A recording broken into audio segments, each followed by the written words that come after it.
Good day, I'm Twyla Whelan, and this is your JIS News for Monday, September 23, 2024. Jamaica has joined other United Nations members in adopting a threefold declaration that will guide global decision-making for the next century and beyond. The agreement includes the Pact for the Future, the Global Digital Compact, and the Declaration on Future Generations.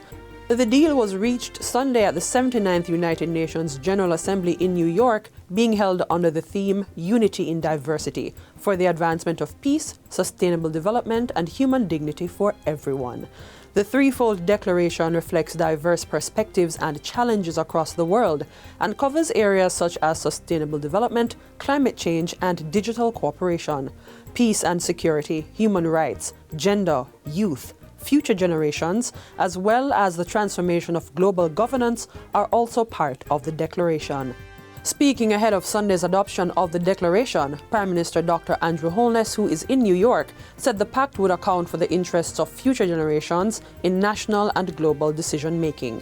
He was addressing Saturday's opening ceremony for Day 2 of the Summit of the Future Action Days. Even as we address the challenges of today, we have an obligation to protect the interests of future generations and ensure that they will inherit a planet in which they can thrive. We must now translate that enthusiasm into action by giving life to the declaration. Dr. Holness encouraged all stakeholders to ensure the effective implementation of the Pact for the Future, the Global Digital Compact, and the Declaration on Future Generations. For governments like mine, this effort will require a whole of society collaboration as we seek to embed futures thinking in all our decision-making processes across national and local government. The role of civil society, academia, and the private sector in this endeavor will be critical in developing solutions, as well as building and maintaining momentum towards implementation.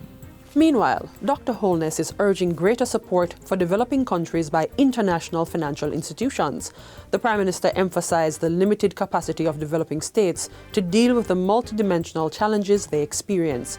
These include climate change, debt and economic sustainability, and access to financing for development and global shocks. The Prime Minister also insisted that mutually agreed arrangements would assist technology and knowledge transfer among small island developing states.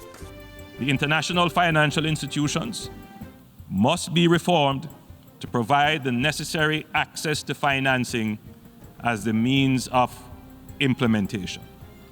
The multilateral system, with the UN at its core, must be equipped to provide opportunities for developing and sharing best practices. In this regard, a follow-up mechanism will also be important so that implementation of commitments we make over the next few days can be appropriately measured and monitored.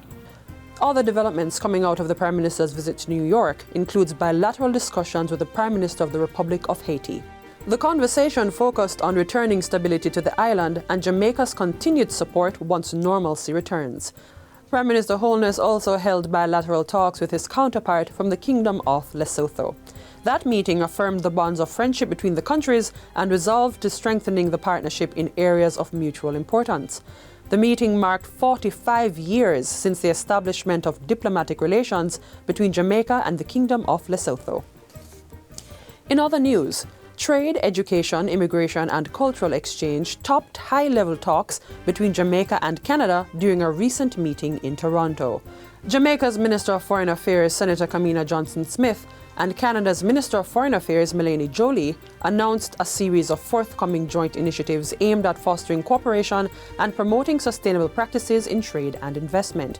Senator Johnson-Smith articulated her vision for a robust partnership, emphasizing the potential for increased trade and investment opportunities. In response, Minister Joly acknowledged the mutual benefits such cooperation could yield, particularly in areas such as technology and renewable energy. Both ministers expressed optimism about the future of the Jamaica-Canada partnership, highlighting their commitment to further collaboration. And finally, the Jamaica Business Development Corporation, JBDC, is embarking on year 2 of its transformative digital transition program, or Digital Jamaica for short. It was launched last October to benefit micro, small and medium-sized enterprises and to position Jamaica towards a fully digital economy. JBDC's Chief Executive Officer Valerie Vera said the first year helped with the overall structuring of the program. Now we're launching year 2. This is the exciting part where we actually go out. It's field time. We go out into the field, giving hands-on support to our MSMEs, getting into your businesses, doing workshops, sensitization sessions and everything. Ms. Vera was speaking at the JBDC's recent Digital Jamaica Summit and Showcase. The program is being funded by the European Union at a cost of 9.5 million euros. Projections for fiscal years 2024 to 2026 include expanding broadband connectivity across the island and providing essential digital skills training to support the education and business sectors. The focus also includes equipping businesses with the necessary resources to achieve competitiveness and sustainable growth in a digital economy.